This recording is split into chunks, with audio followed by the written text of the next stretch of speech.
റവ കൊണ്ട് കേസരി ഉണ്ടാക്കാൻ വേണ്ടി സാധനങ്ങളൊക്കെ സെറ്റാക്കി വെച്ചതേന്. വൈകുന്നേരത്തിനൊരു ചായക്കടിയായി, എനിക്കൊരു വീഡിയോക്കുള്ള കണ്ടൻറ്റും ആയി എന്ന് വിചാരിച്ച് വീഡിയോ എടുക്കാമെന്ന് വിചാരിച്ച് അപ്പം പോയതാണ് കേട്ടോ കറണ്ട്. വെളിച്ചമില്ലാതെ ഞാനെങ്ങനെ വീഡിയോ എടുക്കും? കുറേ നേരമൊക്കെ അങ്ങനെ കറണ്ട് വരുമെന്ന് വിചാരിച്ച് കാത്തുനിന്ന്. ഇനിയും കറണ്ടിനെ കാത്തുനിന്നാൽ എൻ്റെ മക്കൾ എന്നെ വളഞ്ഞിട്ട് ആക്രമിക്കാൻ സാധ്യത ഉണ്ട് കേട്ടോ. അതുകൊണ്ട് തന്നെ ഞാൻ ഉള്ള വെളിച്ചത്തിലങ്ങ് എടുക്കാമെന്ന് വിചാരിച്ച്. ഇന്നത്തെ ദിവസത്തിന് എന്തോ ഒരു നെഗറ്റീവ് എനർജി ഉണ്ട്.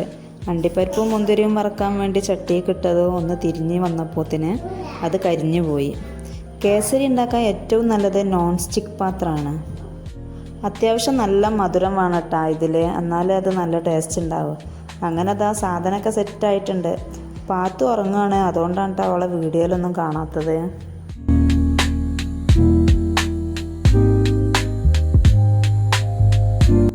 സംഭവം ഞാൻ വിചാരിച്ചത്ര ടേസ്റ്റ് ഇല്ലെങ്കിലും കുഴപ്പമില്ല. അപ്പോൾ ഇന്നത്തെ വീഡിയോ ഇത്രയൊക്കെ ഉള്ളൂ. പുതിയൊരു വീഡിയോ ആയിട്ട് വരാം. ബായ്.